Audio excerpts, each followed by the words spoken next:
Meus queridos irmãos e irmãs, queremos acolher com alegria o Padre André Ricardo, que é da Diocese de Guarapuava, no Paraná, pároco de Palmital. Qual é o nome da paróquia? Paróquia Imaculada Conceição. Então, uma grande alegria, os paroquianos dele também estão aqui, que vieram para o nosso curso de 20 anos do site padrepauloricardo.org. Uma alegria, uma honra celebrar com o Senhor. O tempo pascal desse domingo para frente, ele começa a tomar uma nova tonalidade. A primeira parte do tempo pascal, nós estávamos bem voltados para Jesus ressuscitado. Agora Jesus começa a preparar o nosso coração para duas coisas: para a ascensão dele aos céus e para a vinda do Espírito Santo em Pentecostes. Por isso a igreja nos faz meditar esses evangelhos da última ceia, porque é uma despedida de Jesus para preparar a ascensão, onde ele, no Evangelho de João, já falou claramente da vinda do Espírito Santo que viria. A primeira coisa que deveríamos nos perguntar é como é essa história que o Espírito Santo vem, se Deus está em todos os lugares. Santo Tomás de Aquino, grande teólogo, nos explica que o Espírito Santo vem não como um deslocamento de lugar, saindo de um lugar para outro, mas o Espírito Santo vem porque ele inaugura uma nova forma de ele estar presente no fiel. Então, vamos lá, vamos ver essa realidade do Espírito Santo que vem, porque a graça de Deus é quem dá o primeiro passo sempre. O Espírito Santo, ele está presente nos pagãos, nos pecadores, nas pessoas que não estão em estado de graça, mas está lá de uma maneira diferente, está lá como convite, como uma voz que é a voz de Cristo, sim, porque o próprio Jesus nos diz nesse Evangelho de hoje que o Espírito Santo que o Pai enviará em meu nome, ou seja, é através da humanidade de Cristo que o Espírito Santo vem.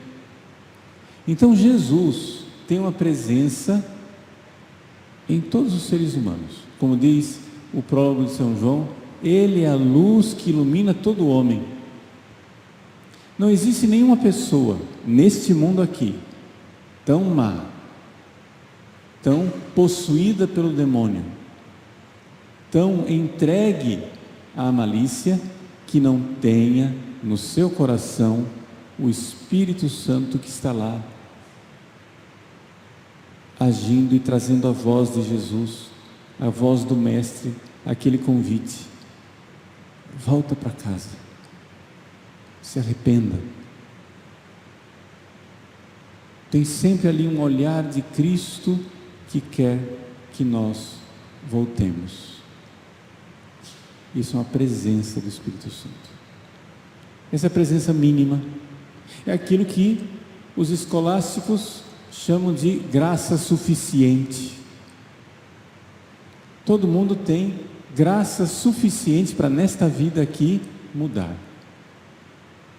Mas quando a pessoa então resolve mudar, essa graça é eficaz, o Espírito Santo começa uma nova forma de presença. Jesus diz no início: quem acolheu os meus mandamentos e os observa, este me ama. Então o Espírito Santo que precedia já estava lá, finalmente a pessoa ouve, reage, a graça se torna eficaz, a pessoa então procura a confissão. Quem não é batizado se batiza, quem está no pecado procura a confissão, se arrepende, acontece algo. Então o Espírito Santo veio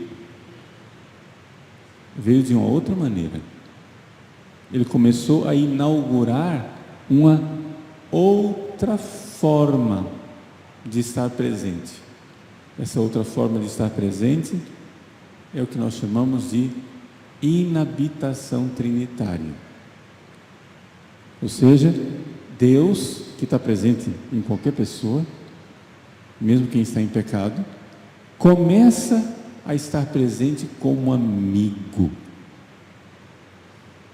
Mas padre, Deus não é amigo de todo mundo? Resposta: não. Porque amizade é uma coisa que requer amor mútuo. Se uma pessoa não me conhece, se uma pessoa me odeia, se uma pessoa não me quer bem, eu não posso ser amigo dela, eu posso amá-la, isso eu posso. Deus nos ama e ama a todos. Mas amizade, essa palavra eu só posso usar quando é amor que vai e amor que vem. Quando o amor é mútuo. Ora, se o pecador não ama Deus, eu não posso dizer que ele é amigo de Deus. Deus ama o pecador, mas o pecador não ama Deus. A amizade tem que ter reciprocidade. Quando a pessoa se converte, quando ela, em estado de graça, se confessou e ela começa a viver os mandamentos, acontece essa coisa belíssima que Jesus descreve: se alguém me ama, guardará a minha palavra, e o meu Pai o amará, e nós viremos e faremos nele nossa morada. A inabitação trinitária. O que é a inabitação trinitária? É uma nova forma do Espírito Santo vir ao coração da pessoa, e quando o Espírito Santo vem ao coração da pessoa com esta graça santificante, acontece a inabitação trinitária. Porque onde está o Espírito Santo, está o Pai, está o Filho, está o Espírito Santo. É o que nós chamamos de, desculpe o palavreado teológico, tá? Mas é só para o Padre André saborear a homilia também. É o que nós chamamos de circuminseção. Em grego, pericorese. É a mútua imanência trinitária. Aquilo que Jesus disse nos evangelhos desses dias, né? Quem me vê, vê o Pai. Isso é a pericorese, é a mútua inabitação. Onde está um, estão os três. Então, quando o Espírito Santo vem, você entendeu a palavra? Vem, né? Vem, não é deslocamento local, diz Santo Tomás de Aquino. Vem, quer dizer que ele faz algo e começa a estar lá de outra maneira. Quando o Espírito Santo vem, ele então modifica a nossa alma, dá a graça, a graça santificante, e nos tornamos amigos de Deus. O Pai, o Filho e o Espírito Santo habitam em nossa alma como amigos. Que maravilha! Mas não para por aí, não para por aí, porque as maravilhas do Espírito Santo são maiores. Jesus aqui está falando com os apóstolos, que, exceto Judas, na última ceia, estavam todos em estado de graça. Foram todos ordenados sacerdotes, todos receberam a comunhão. Pois bem, Jesus então diz outra coisa, que haverá uma manifestação, e Deus, não é, se manifesta a nós. Ora, quem me ama será amado por meu Pai, e eu o amarei e me manifestarei a ele. Esse é um terceiro nível, mais profundo. Não é só estar em estado de graça, não é só ter essa amizade, mas é você verdadeiramente começar a receber luzes interiores. Você, num momento de irritação, vem aquela palavra: aprendei de mim, que sou manso e humilde de coração.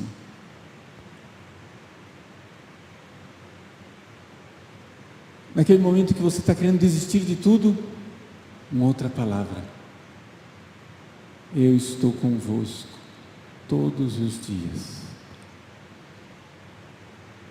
até o fim do mundo.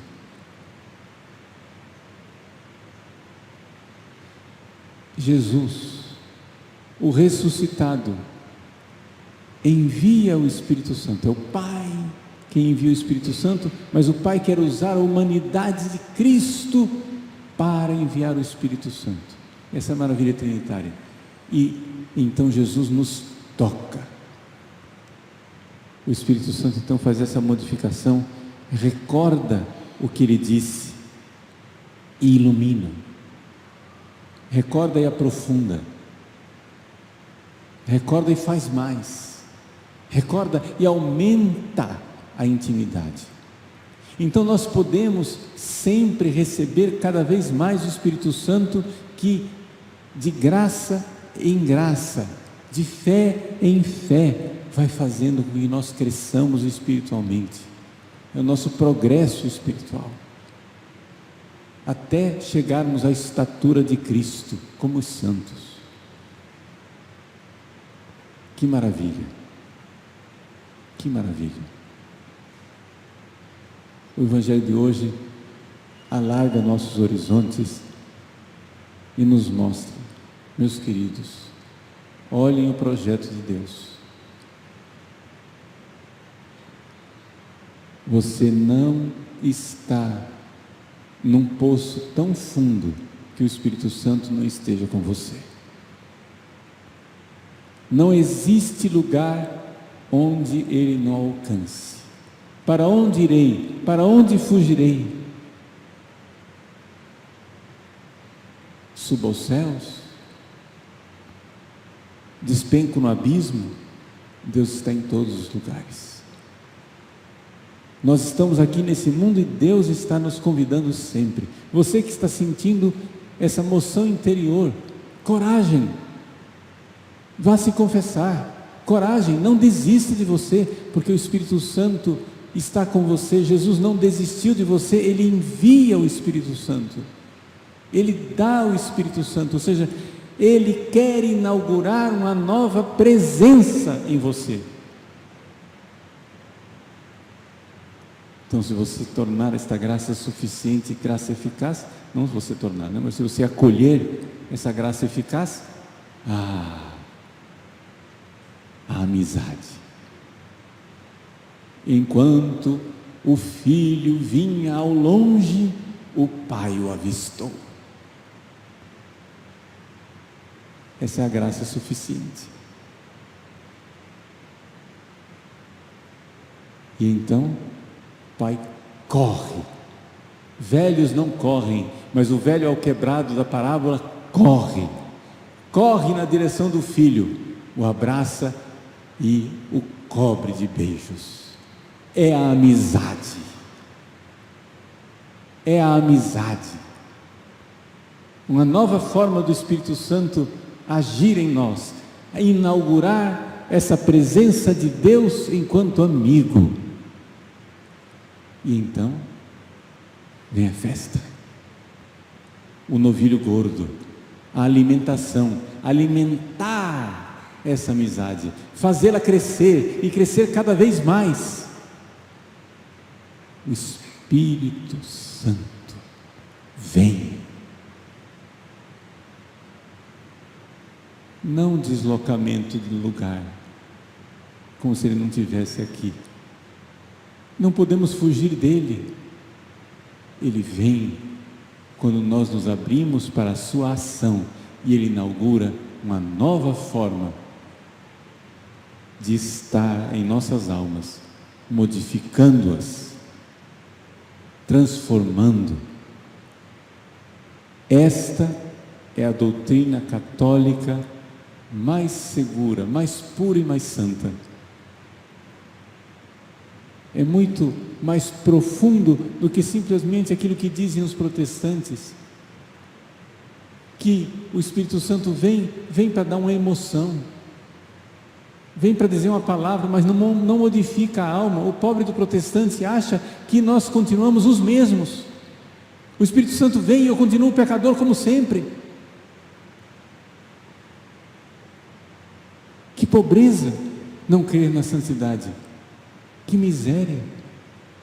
Digo isso com dor no coração, não para criar polêmica com os nossos irmãozinhos protestantes, mas para entender que não é possível compreendermos o Espírito Santo, a pneumatologia, sem compreendermos aquilo que é a teologia da graça e a teologia ascética e mística, porque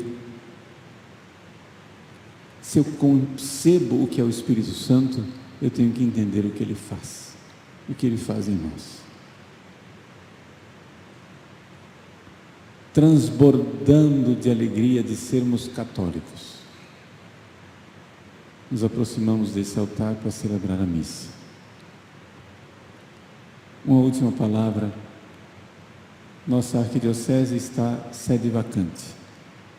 Sábado, nosso ex-arcebispo, agora podemos usar essa palavra, Dom Mário, agora é arcebispo de Aparecida, não é mais arcebispo de Cuiabá. Nós, do Colégio de Consultores, já recebemos a convocação para amanhã, às 8h30 da manhã, nos reunirmos na Cúria para a eleição do administrador diocesano. Cuiabá não vive essa experiência de sede vacante desde 70 anos atrás.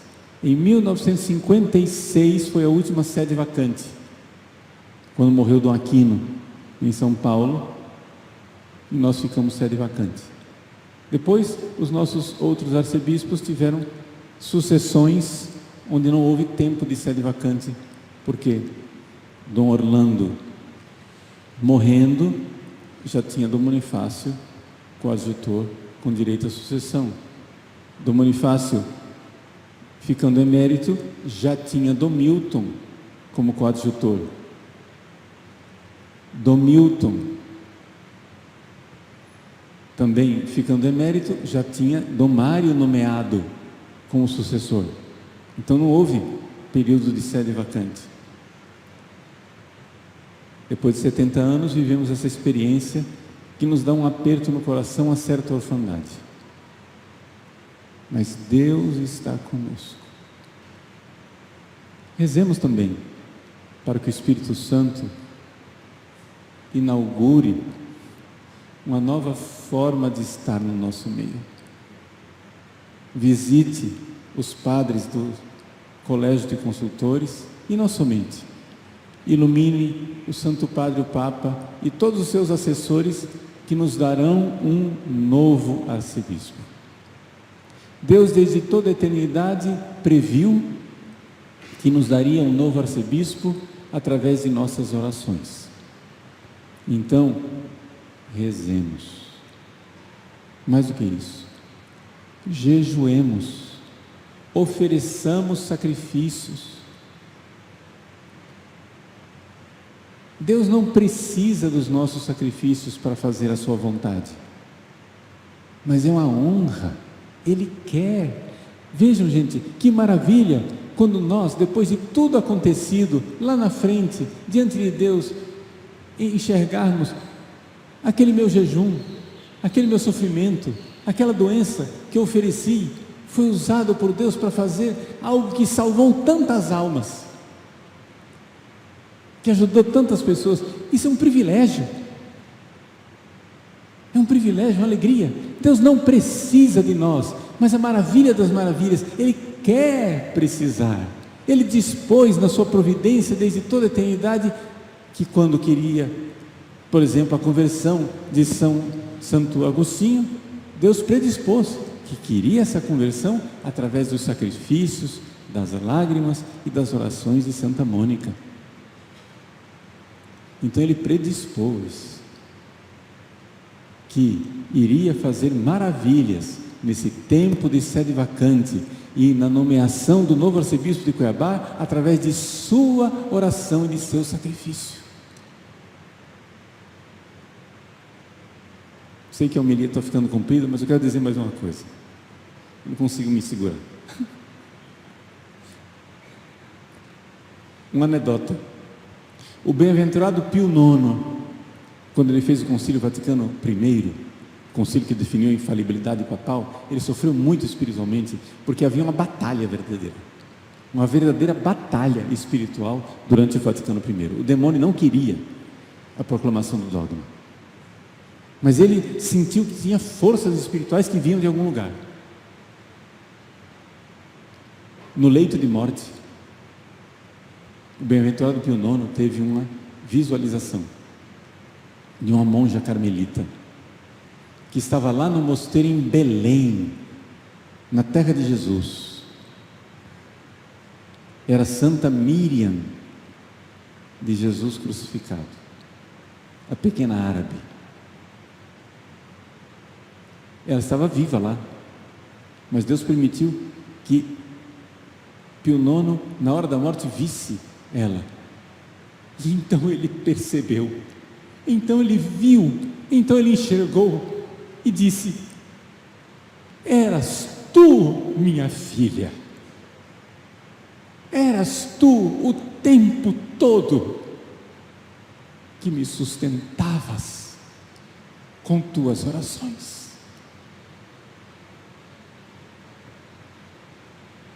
Que maravilha,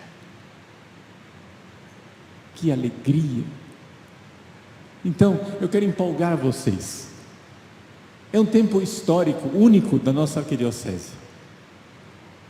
É único. É uma dessas encruzilhadas da história que irá afetar nossa vida por décadas. O arcebispo que virá, é de se supor que não ficará um tempo tão curto como o Dom Mário, que ficou somente 4 anos, do qual nós nos despedimos com pesar. Ele virá para ficar décadas. Irá afetar a história da sua vida e da minha. Então, vamos lá. Coragem. É um momento histórico, é a hora da convocação. É a hora do momento. Não deixe para depois. Ofereça. Como Jesus, como diz a carta aos Hebreus, com grande clamor e lágrimas, ele ofereceu preces e súplicas a Deus e foi ouvido por causa de sua piedade filial. Clamor, lágrimas, preces e súplicas. Vinde, Espírito Santo, que Ele venha para arrebentar, arrebentar com a dureza do nosso coração de pedra